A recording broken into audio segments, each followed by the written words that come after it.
नमस्कार. Kitchen with प्रणितामध्ये आज आपण बनवणार आहोत आंब्याच्या स्वादातील मऊ रसाळ उकडीचे मोदक, तेही रेशनच्या तांदळाच्या पिठाचा वापर करून. व्हिडिओ शेवटपर्यंत नक्की पहा, कारण मी आज सांगणार आहे मोदक फुटू नयेत याकरिता काही खास ट्रिक्स. चला तर मग लगेचच पाहूया आंब्याचे उकडीचे मोदक. सर्वात आधी आपण उकड काढून घेऊया. त्याकरिता मी गॅसवर पातेलं गरम करायला ठेवलेलं आहे. त्यामध्ये अर्धा वाटी इतकं दूध घालणार आहे. दुधाच्या ऐवजी तुम्ही पाणी वापरलं तरी देखील चालेल. सोबतच अर्धा वाटी इतका आंब्याचा गर घेतलेला आहे. इथे मी हापूस आंब्याचा गर घेतलेला आहे. इथे तुम्ही केशर आंब्याचा गर वापरलात तरी देखील चालेल.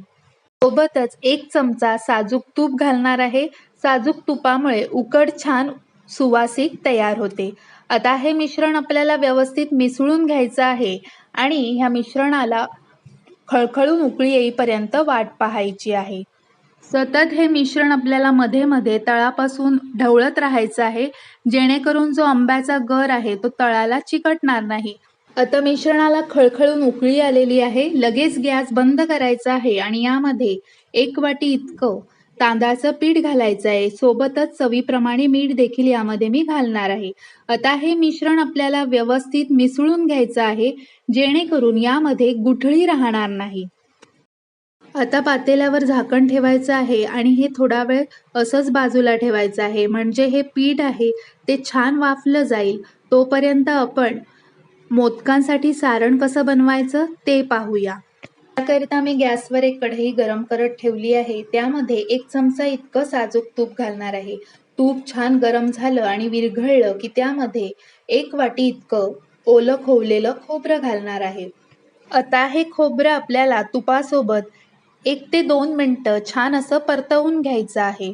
ज्या वाटीने आपण तांदळाचं पीठ घेतलेलं त्याच वाटीने आपल्याला बाकीचे सर्व इन्ग्रेडियंट्स घ्यायचे आहेत. आता खोबरं परतवून झाल्यानंतर यामध्ये मी अर्धा वाटी इतका आंब्याचा गर घालणार आहे. सोबतच अर्धा वाटी इतका बारीक चिरलेला गूळ घालायचा आहे. आता हे मिश्रण आपल्याला व्यवस्थित मिसळून घ्यायचं आहे. यामध्ये जो आपण गूळ घातलेला आहे तो गूळ आपल्याला पूर्णपणे विरघळेपर्यंत वाट पाहायची आहे. इथे मी गॅसची आच मोठी ठेवलेली आहे.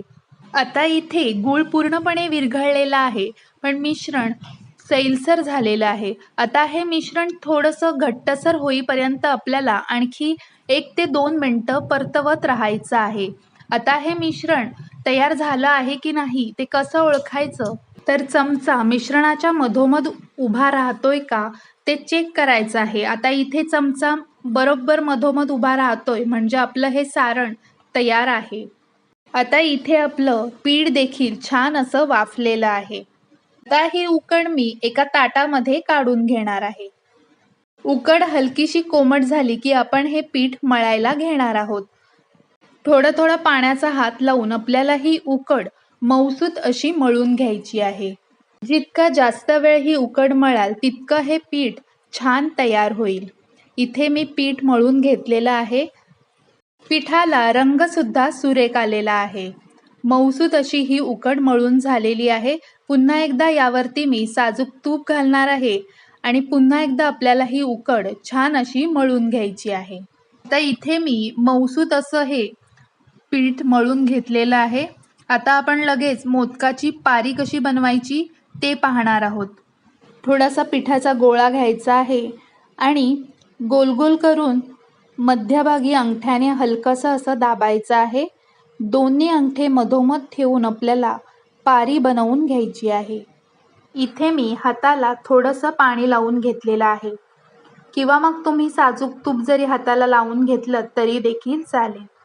आता इथे आपल्याला कडा पातळ आणि मधला भाग थोडासा जाडसर ठेवायचा आहे. पारी जर का खूप जाड असेल तर मग मोदक कडक बनतात आणि पारी जर का खूप पातळ असेल तर मात्र मोदक फाटण्याची शक्यता असते. त्यामुळे परफेक्ट अशी आपल्याला पारी बनवायची आहे. आता पारी बनवून झाल्यानंतर आपल्याला मोदकाला कळ्या बनवून घ्यायच्या आहेत. इथे मी ज्याप्रमाणे दाखवते त्याप्रमाणे आपल्याला मोदकाला कळ्या बनवून घ्यायच्या आहेत. अंगठा आणि मधल्या बोटाचा वापर करून खालपर्यंत अशी छान अशी कळी पाडून घ्यायची आहे. इथे मी मोदकाला सर्व कळ्या पाडून घेतलेल्या आहेत. इथे आपल्या सर्व कळ्या बनवून तयार आहेत. आता यामध्ये आपल्याला मोदकांचं तयार सारण भरायचं आहे. भरपूर सारण भरायचं आहे आणि हळूहळू हा मोदक आपल्याला बंद करून घ्यायचा आहे.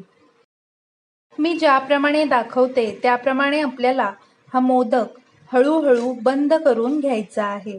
इथे आपला आंबा मोदक बनवून तयार आहे. अशा प्रकारे आपल्याला सर्व मोदक बनवून घ्यायचे आहेत. इथे मी सर्व मोदक बनवून घेतलेले आहेत. आता हे मोदक आपल्याला वाफवून घ्यायचे आहेत. त्याकरता इथे मी इडली प्लेट्सला साजूक तूप लावून घेणार आहे. साजूक तूप याकरिता लावायचं जेणेकरून जे मोदक आहेत ते प्लेट्सला चिकटणार नाहीत.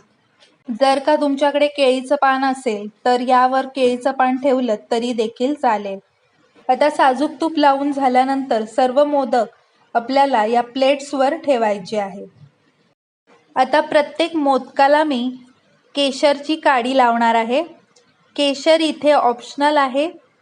मोदकाला केशर काड्या लावून झाल्यानंतर मोदकावरती मी थोडं साजूक तूप सोडणार आहे.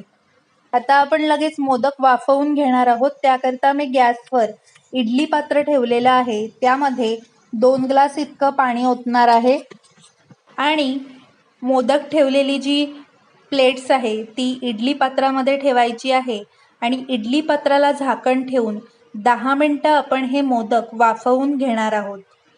इथे मी गॅसची आच मोठी ठेवलेली आहे. बरोबर 10 मिनिटानंतर इडली पात्रावरचं झाकण काढायचं आहे आणि हे मोदक वाफले गेले आहेत की नाही ते चेक करायचं आहे.